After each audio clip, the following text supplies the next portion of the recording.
Today is Tuesday, August 11th. Welcome to Big Book Daily. My name is Rob. I am an alcoholic. It is a thrill, honor, and joy to be here with you today as we journey through the Big Book of Alcoholics Anonymous and the 12 Steps and 12 Traditions. Today out of the Big Book, we are on More About Alcoholism. We will be reading of the first part of page 31. Out of the 12 and 12, we're on Step 4. We'll read page 53. And of course, we'll read NA's Just for Today and Al-Anon's Courage to Change. So with that, hope you all are doing well this beautiful Tuesday morning, my friends. Life is good over here. I've got a brand new coffee cup. Yep, I guess I needed another one. My wife and I, we went on a date not too long ago. We went to the Cracker Barrel, and it cracks me up because it's become like our new Toys R Us, right? They got all these Halloween decorations and all these other things. And yeah, so my wife, she got a dress and a couple other things. I got a coffee mug and a couple of Halloween things. So yeah, in addition to eating, so it's pretty bad. But anyway, I got my Garfield cup here and I'm ready to roll this morning. So grateful to be sober. So with that, let's get to the good stuff.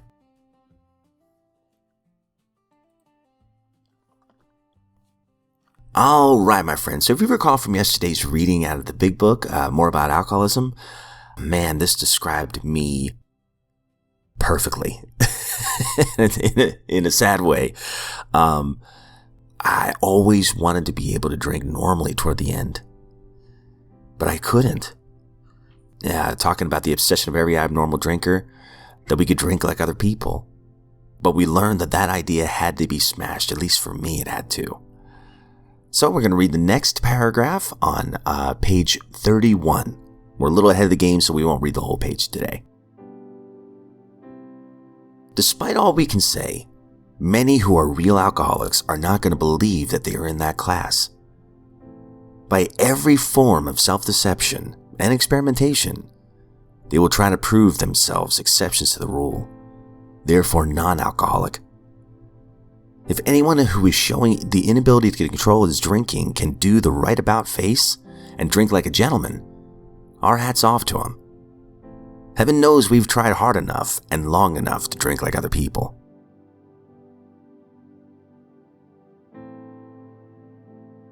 Out of the 12 and 12, we're on Step 4. Made a searching and fearless moral inventory of ourselves. And yesterday we talked about the root causes of why we do some of the things we do. And today we're going to build on that. We're on page 53. But it is from our twisted relations with family, friends, and society at large that many of us have suffered the most. We've been especially stupid and stubborn about them. The primary fact that we fail to recognize is our total inability to form a true partnership with another human being. Our egomania digs two disastrous pitfalls. Either we insist upon dominating the people that we know, or we depend upon them far too much. If we lean too heavily on people, they will sooner or later fail us, for they are human too, and cannot possibly meet our incessant demands. In this way, our insecurity grows and festers.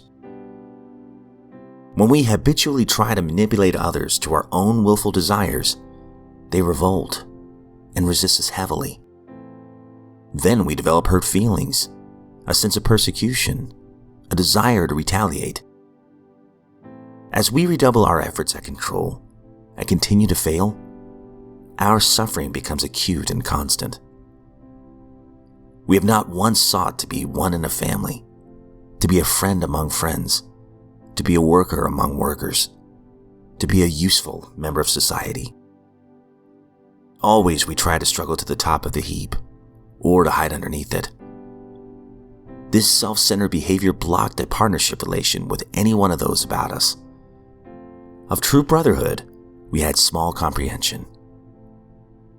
Some will object to many of the questions posed, because they think that their own character defects had not been so glaring. To these, it can be suggested that a conscientious examination is likely to reveal the very defects the objectionable questions are likely concerned with.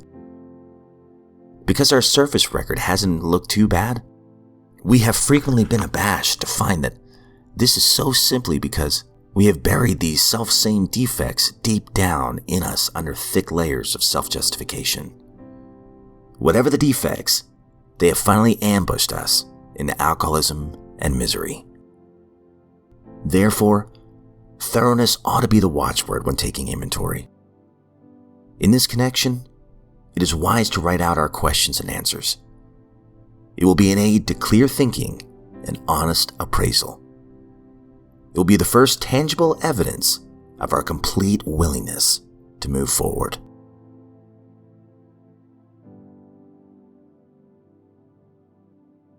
NA just for today, August 11th. Active listening. Through active listening, we hear things that work for us. Basic text, pages 106 and 107.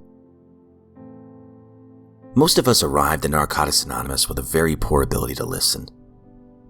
But to take full advantage of the therapeutic value of one addict helping another, we must listen actively. What is active listening for us? In meetings, it means we concentrate on what the speaker is sharing, while the speaker is sharing. We set aside our own thoughts and opinions until the meeting is over. That's when we sort through what we've heard to decide which ideas we want to use and which ideas we want to explore further. We can apply our active listening skills in sponsorship too. Newcomers often talk with us about some major event in their lives. While such events may not seem significant to us, they are to the newcomer who has little experience living life on life's terms. Our active listening helps us empathize with the feelings such events trigger in our sponsee's life. With that understanding, we have a better idea of what to share with them. The ability to listen actively was unknown to us in the isolation of our addiction. Today, this ability helps us actively engage with our recovery. Through active listening, we receive everything being offered to us in NA, and we share fully with others the love and care that we've been given. Just for today, I will strive to be an active listener. I will practice active listening when others share and when I share with others.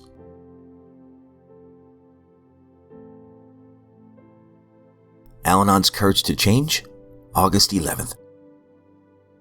When I feel that I just can't face the world and want nothing more than to bury my head under the covers and hide, I know I need an Al-Anon meeting. I may have to push myself out the door, but I always feel better and saner when I break the isolation and reach out for help. I usually feel relief the minute that I walk into an Al-Anon room, even if it's a meeting I've never attended before.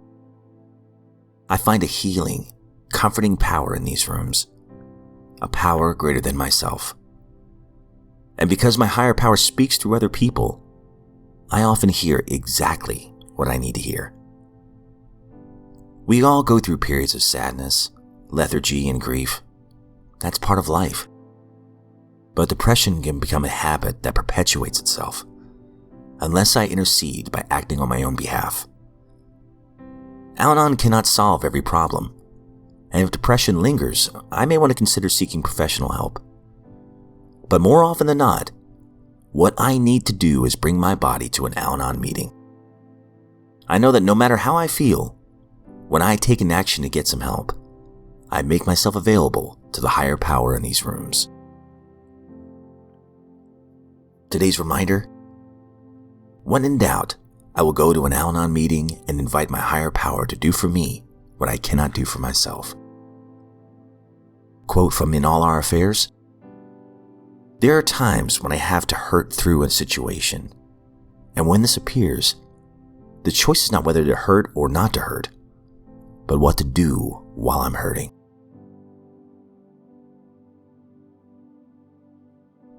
All right, my friends, that concludes today's reading. First of all, go into the 12 and 12 talking about that honesty. Just doing the best that we can to be as honest as possible without the guilt and shame and the self-loathing that comes with doing our inventory. Just be honest about the things that we're struggling with. I love that they talk about that at the very end of that chapter, and that's a long chapter, but they end with just be honest and as thorough as you possibly can be. But the nice thing is, even if you've left something out by accident or something, we can continue to take that person inventory in step 10. It's a running list, and when we're wrong, we can promptly admit it. And then in the NA active listening part, my wife and I, we did this marriage retreat one time, and it's called the speaker listener technique. And at first it sounds very robotic, but it's been a game changer anytime we have conflict. So I would give my wife a card, like just a little index card or something like that, especially if this was a heated situation. And instead of fighting with each other back and forth and not letting each other finish our sentences or not even listening to each other, I give her the card.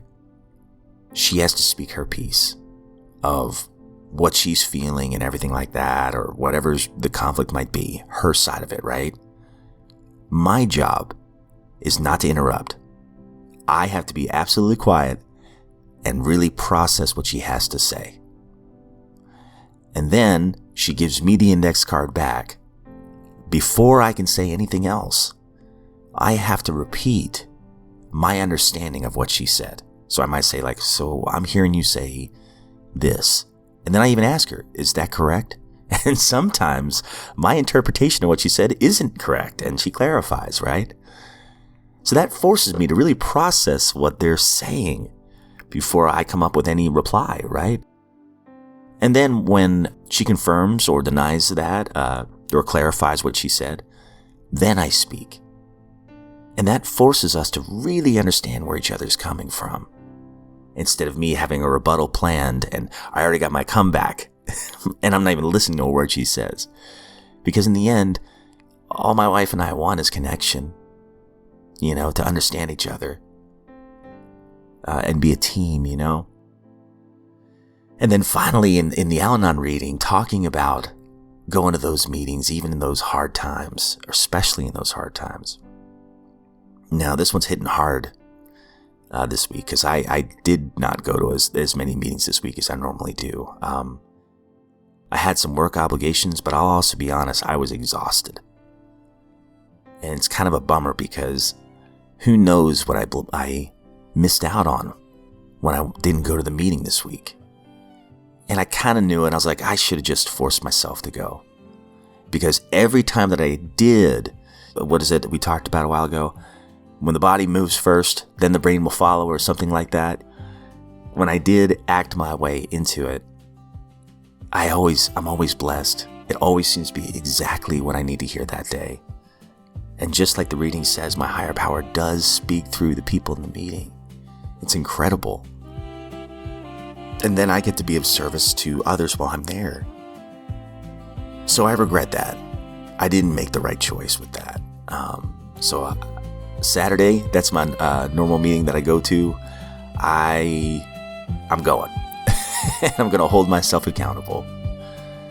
But my friends, that's all we have time for today. I hope you all have a great one.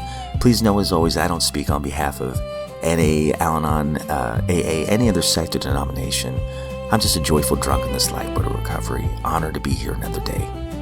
And if we're given another set of 24 hours, I sincerely look forward to seeing you right back here tomorrow.